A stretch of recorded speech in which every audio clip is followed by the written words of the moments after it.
Hi everyone, it's Lawrence from Keeper here, and if you're watching this video, congratulations. That means that you've chosen to purchase Identity Defender via Security Everywhere, our trusted partner, to make it easy for you to be able to store your digital secrets. This is a critical part of cybersecurity, and you've made a fantastic step today.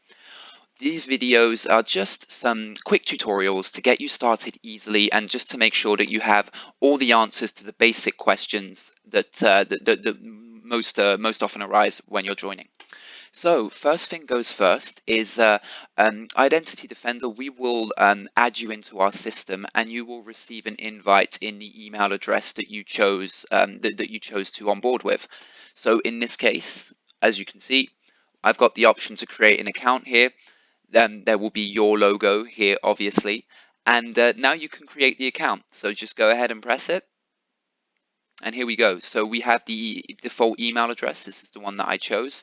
Now, this is a very important part that's often overlooked. You really want to really think very carefully about what you want your master password to be. This is the only password you'll ever have to remember. But you want to make sure you don't forget it, and you want to make sure it's not easy to guess. I would recommend using a password you've never used before for any account, so just in case. And try to make it something that's complex, that's not just not something like password 123, but also that you'll remember. If you're scared you won't remember it, just write it down somewhere and store it in a very safe, secret place where no one else can find it, as you'll be storing all of your digital secrets inside this vault. Next, so we're gonna do what we're not supposed to do, leading by example, password 123. So next, security question. Again, same rule of thumb. If you forget your master password, there will be a reset process via the security answer. If you forget the security answer and the password, Security Everywhere will not be able to reset the password on their end, as we have no access to your information. We don't know your password, and we don't know what you're storing in there for very good reasons. This means that it's critical that this information is retained, and especially the security answer.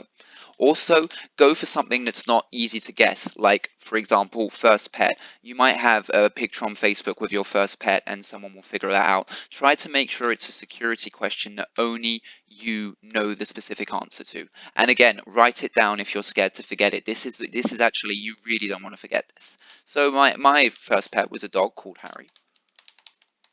There we go. So we've got our master password and our security answer set up. We accept Keeper's terms of use, and we're going to create the account. It's generating it here, and voila. So make sure again that you downloaded that browser extension, and we're good to go. We're good to start storing secrets, and we're going to see that in a future video. Thank you for watching.